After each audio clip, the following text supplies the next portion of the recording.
'Tis the season to read some amazing holiday books, and I am so excited for this. Today I'm going to talk about my December TBR, which is almost entirely seasonal reads, and I can't wait to get started. I know we're already into December, but I am finishing my November reads with a really long book. If you saw that TBR, then you know which one I'm probably talking about. And so that one's not finished yet. So as soon as I finish that, I can jump into these. So before I did that, I wanted to share them with you. And in case you didn't know, I am Rose. I am at home and I can't wait to talk about these books. So the first category is something that is going to make me happy. Lots of things can go in this category, something I've been looking forward to, something that I can tell immediately I'm going to enjoy, and I think that that's where this book is coming from, and it is The Book Club Hotel by Sarah Morgan. And there's the cover. Look how pretty that is. I'm just so excited for this reading for this month. Okay, let me tell you what it's about.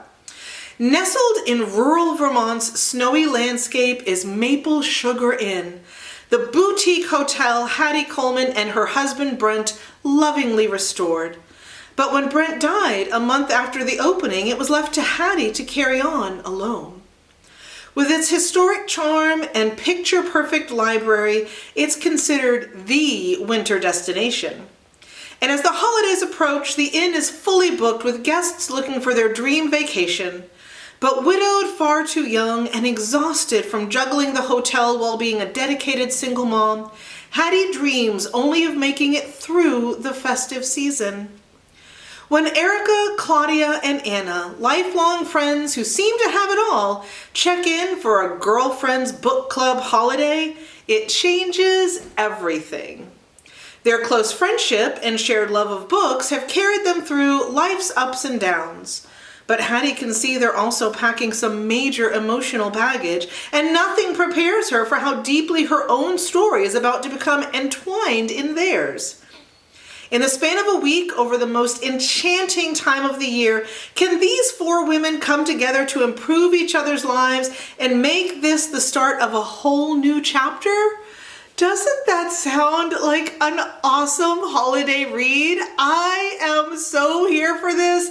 I'm super happy to be reading it. It totally fits this category, and I can't wait to get to it. The next category is for when I'm in the mood for something scary. Now, generally speaking, holiday books and scary kind of horror-y, murdery stories don't go together, or do they? So for this one, I picked The Christmas Appeal. There's the cover, and it's really short. It's like a novella, and I think it's gonna fit this category and be a super fun read both at the same time. So, one dead Santa, a town full of suspects. Can you uncover the truth? The Christmas season has arrived in Lower Lockwood, and the Fairway players are busy rehearsing their festive holiday production of Jack and the Beanstalk to raise money for a new church roof.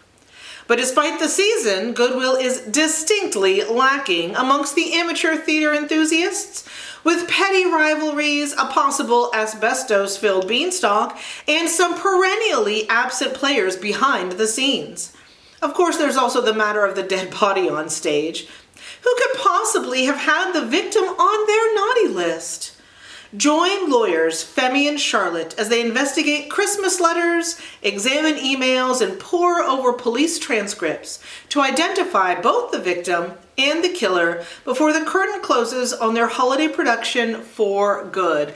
Doesn't that sound great? We got theater, we got holidays, we got solving a mystery, we got weird, nobody knows who it is, dead body on stage. That sounds like a good time, and I think I'm gonna love this. I've actually got two for the next category, and it is, I'm looking for twists and turns. The last one kind of probably fit under that as well. More mystery than scary, but I'm fine with leaving it in for that category. So the first thing for twists and turns that I selected is The Christmas Guest by Peter Swanson. And it's another novella. It's super short. It's going to be like a one sitting type read, which is perfect for this time of year. I get a whole book in just one sitting, maybe with a cup of hot chocolate. And that just sounds totally like a good time for me. So let me tell you what it's about. Ashley Smith, an American art student in London for her junior year, was planning on spending Christmas alone.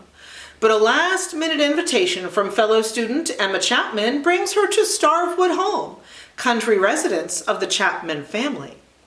The Cotswold Manor, festooned in pine boughs and crammed with guests for Christmas week, is a dream come true for Ashley. She is not only mesmerized by the cozy, firelit house, the large family, and the charming village of Clevedemore, but also by Adam Chapman, Emma's aloof and handsome brother. Ooh. But Adam is being investigated by the local police over the recent brutal slaying of a girl from the village. Takes him off the ooh list.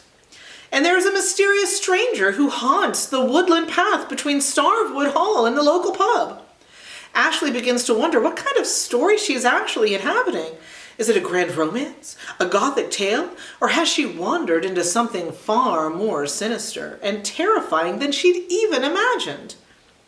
More than 30 years later, the events of that horrific week are revisited, along with a diary from that time. What began in a small English village in 1989 reaches its ghostly conclusion in modern-day New York, many Christmas scenes later. This could also have fit in the scary category. I think I could interchange them, but doesn't matter. They're both on the list, and I'm really excited for both of them. The second pick that I had for Twist and Turns is a Mary Kay Andrews. It is Bright Lights, Big Christmas. I read a Mary Kay Andrews for Christmas last year. It was really, I liked it. I didn't love it, but I did really like it.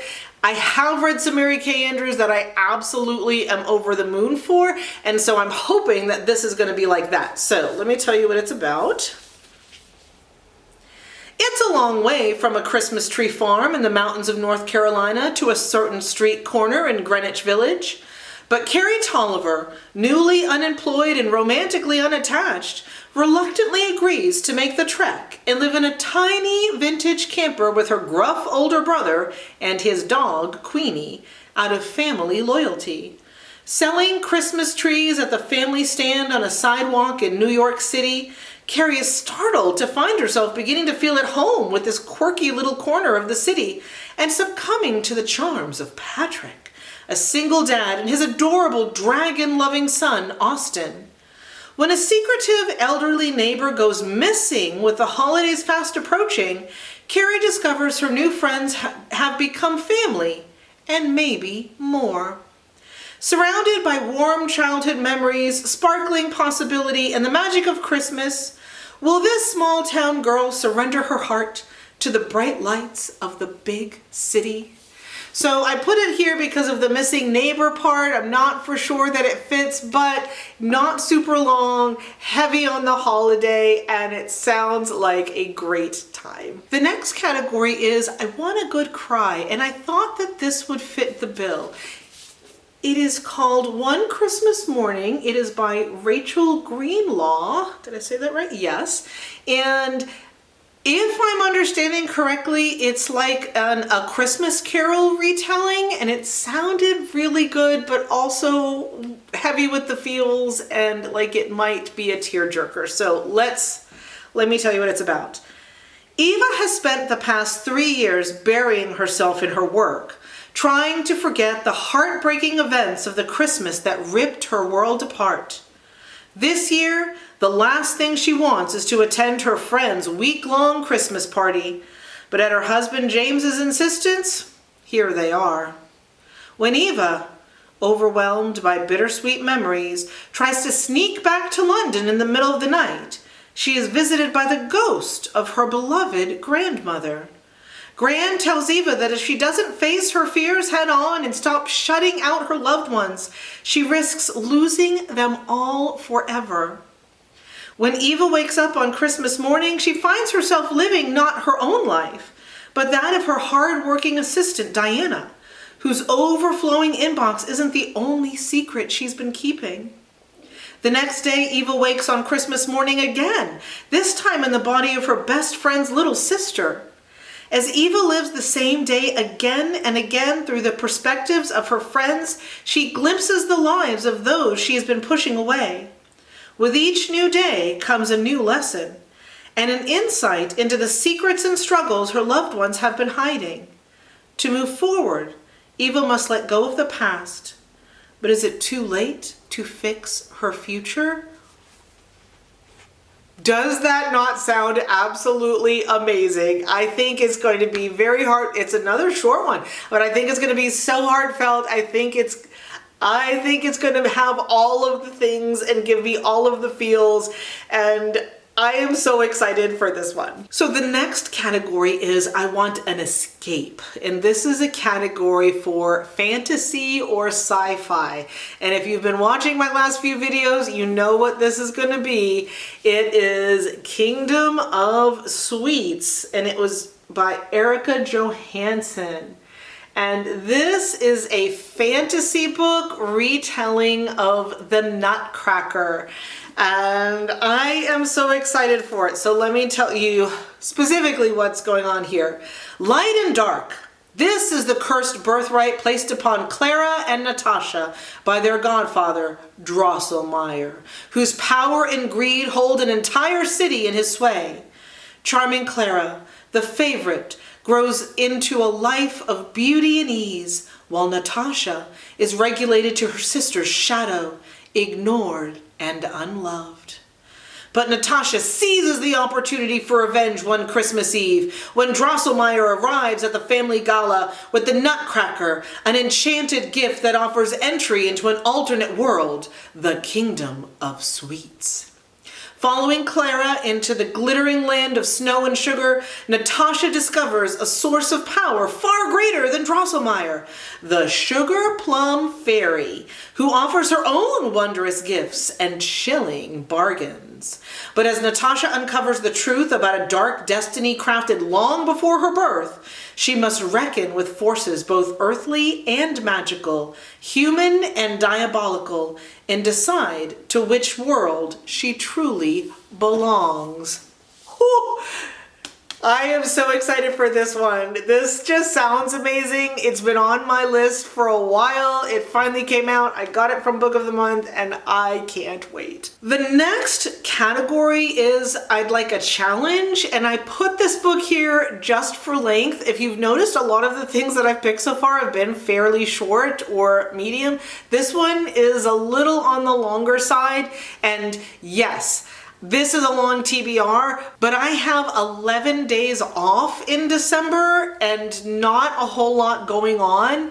And so I should be able to get a good chunk of reading done. That's what I'm looking forward to. That's what I'm excited for. So I still put this in here. It is a challenge, and it is One Day in December by Josie Silver. And I believe this was her debut novel, but that's why, generally speaking, that's not super long for me, but with a TBR this long, that's what put this in the challenging category. So I also got this from last month's Book of the Month. Laurie is pretty sure love at first sight doesn't exist anywhere outside of the movies.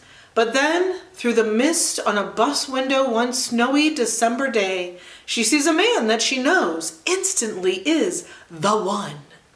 Their eyes meet. There's a moment of pure magic. And then her bus drives away. Certain they're fated to find each other again, Laurie spends a year scanning every bus stop and cafe in London, hoping for another glimpse of what she trusts is true love. But she doesn't find him.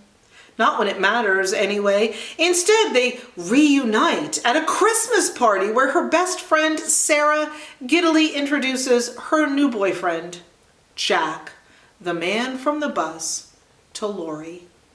What follows for Laurie, Sarah, and Jack is 10 years of friendship, heartbreak, roads not taken, and destinies reconsidered.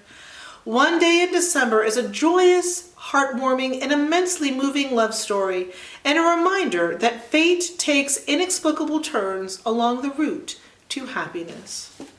So it sounds really good. It doesn't necessarily sound Christmas so much as just December. So this is one that will work even after the day in that week that I have post-Christmas that I still have time off. So it might end up getting read then. The next category is a seasonal read, and I put a whole bunch of books in this category because I have been collecting for a few months now and I'm so excited about them. The first thing here is The Christmas Fix by Lucy Score. And this is one of the first things that I picked up when they started putting holiday things on the shelf. And I cannot wait. I've been like dying to get to it. I cannot wait to get to read it. So here's what it's about. Single dad and town manager Noah Yates has always taken his responsibilities seriously. But when a late season hurricane turns merry Connecticut into a disaster, he's left scrambling to pick up the pieces of the home he loves. That is, until renovation expert and reality TV star Catalina King shows up with a camera crew and a budget big enough to put the town back together. It seems like the perfect Christmas gift, but Noah isn't so sure. He doesn't want a celebrity diva capitalizing on their tragedy or filling his daughter's head with visions of glitz and glam. The last time Kat was in town, after all, she caused nothing but trouble. Kat is used to being underestimated, but Noah has an uncanny knack for getting under her skin. They can't be in a room together without rubbing each other the wrong way. Except for that time in a dark alley when the rubbing was just right. Can these enemies work together to pull off a Christmas miracle? Or will their fighting leave them both on the naughty list? So doesn't that sound adorable? It sounds like a really quick, fun, romantic, enemies to lovers, probably read, and I think I'm gonna have a good time with it. So there's already one Josie Silver on this list, and here is the second one, and it is called A Winter in New York, and this one is much shorter than the other. Okay, so this one. When Iris decides to move to New York City to restart her life, she realizes she underestimated how big the Big Apple really is. All the nostalgic movies she'd watched with her mom while eating their special secret recipe gelato didn't quite do it justice. But Bobby, Iris's best friend, isn't about to let her hide away. He drags her to a famous autumn street fair in Little Italy, and as they walk among the food stalls, a little family-run gelateria catches her eye. Could it be the same shop that's in an old photo of her mother's? Curious, Iris returns the next day and meets the handsome Gio, who tells her that the shop is in danger of closing. His uncle, sole keeper of their family's gelato recipe, is recuperating from a stroke and can no longer remember it, so they can't make any more. When Iris samples the last remaining batch, she realizes that their gelato and her gelato are one and the same.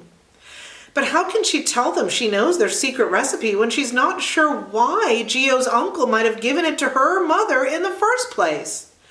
Iris offers her services to help recreate the gelato and soon finds herself falling for Gio and his family.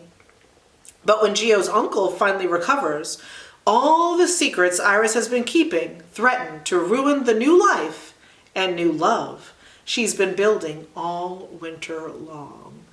That sounds so cute and quaint and fun, and I don't know why it's ice cream at Christmas, but it just sounds like a good idea.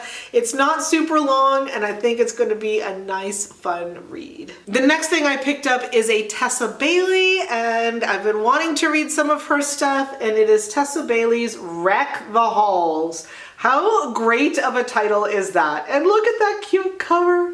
I'm so excited for all of these books. I hope you can tell. Okay.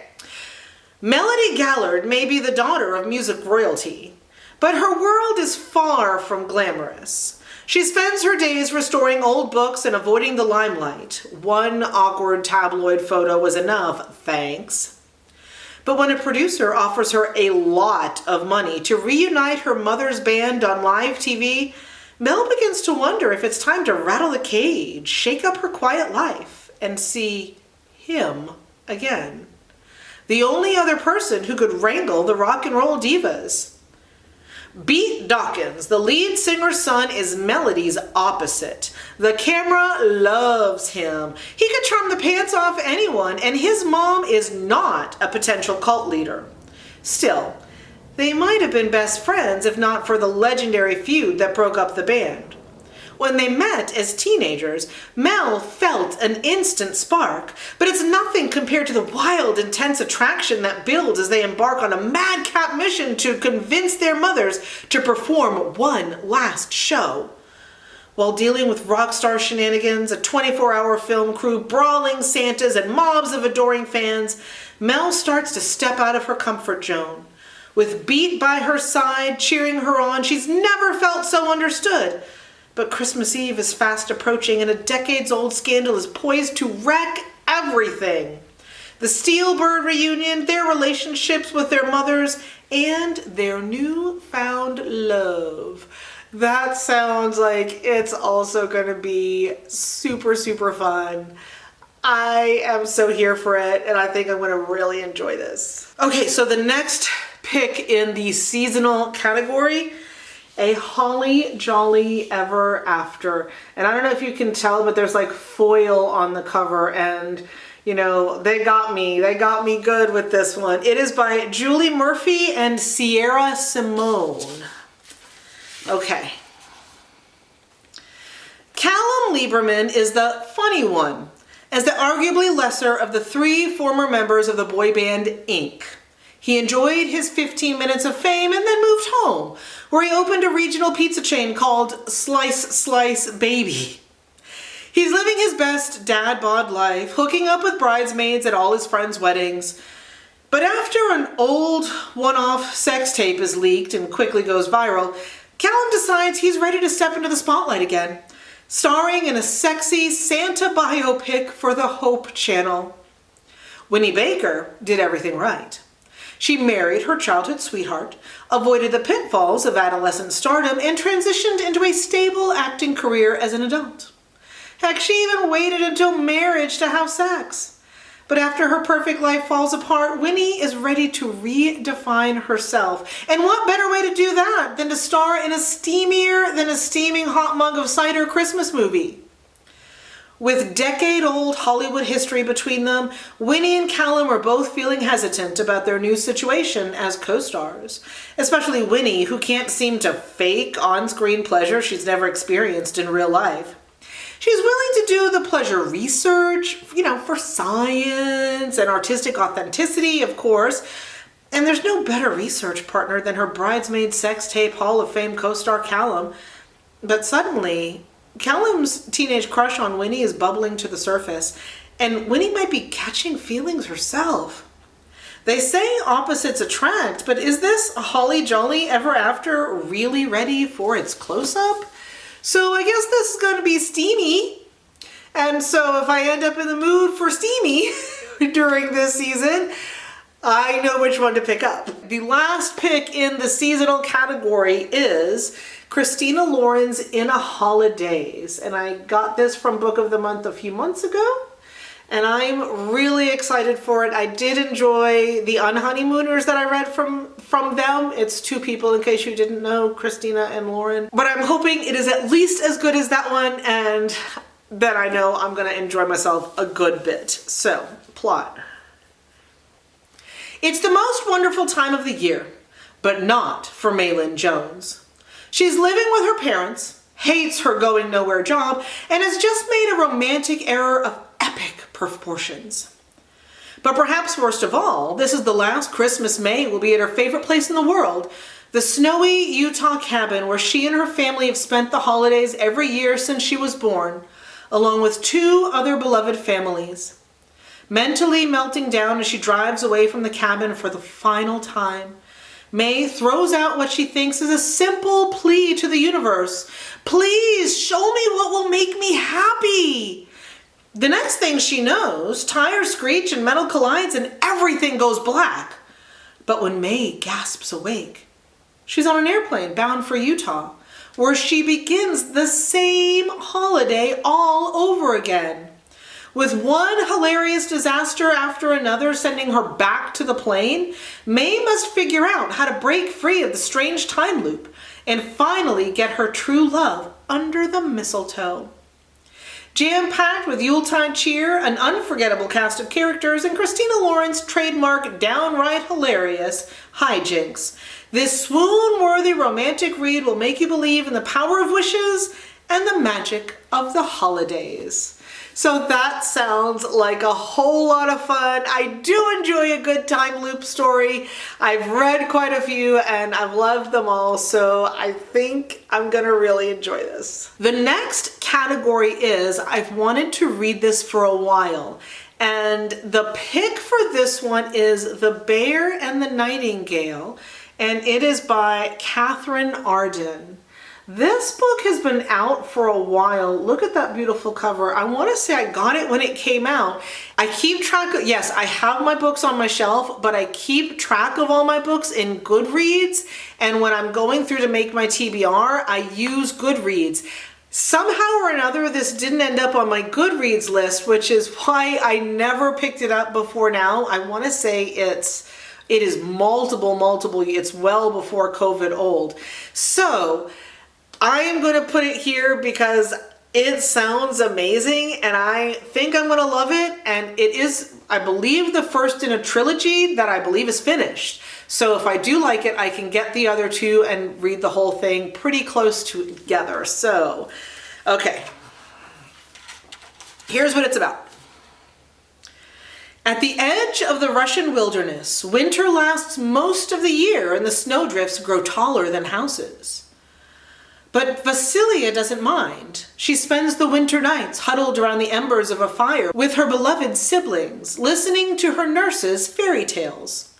Above all, she loves the chilling story of Frost, the blue-eyed winter demon who appears in the frigid night to claim unwary souls.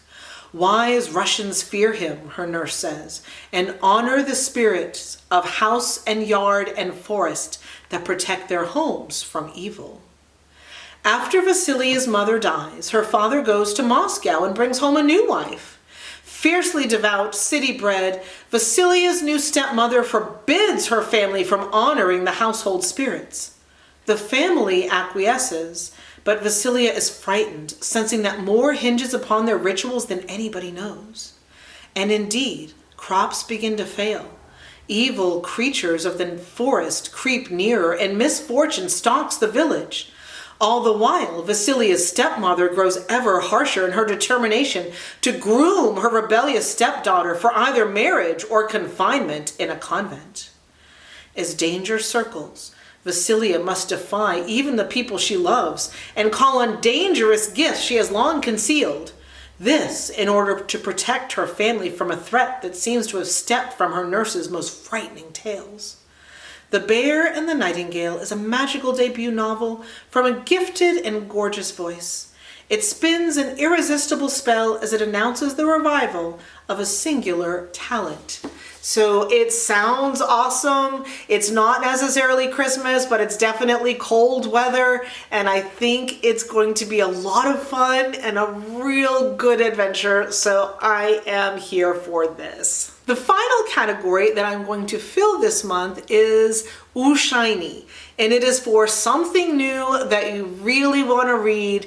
And for me, I picked The Second Chance Year, which I just got from my book of the month. Here's the cover. I love it. It looks to me like a New Year's thing, and that's why I thought this would go really well. This might be a good one to read right at the end of December. And let me tell you what it's about.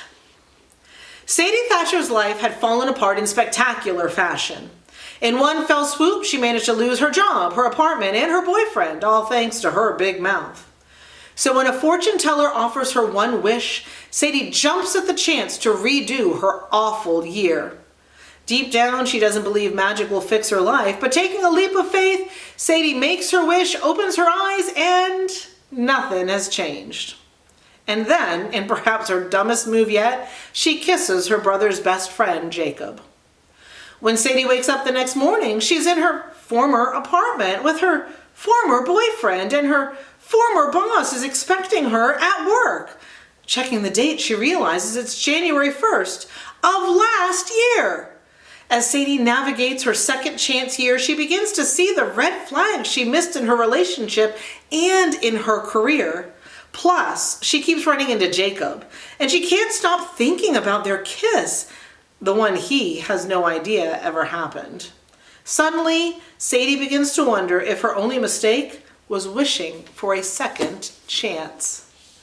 So that sounds like a New Year's book, and that's when I think I'm going to read this, and I am so excited for it. So yes, that is a colossal TBR. I am so excited for all of them. Like I mentioned earlier, I have a lot of time off of work at this point, so I have a lot of time to read, and I plan to do a lot of it. So if you are interested in hearing about any of these books or any of the books I read in October and November, because that video is coming up very soon, go ahead and subscribe so that I show up in your feed and you get to see what I thought about some of the amazing things that I've read in the last few months.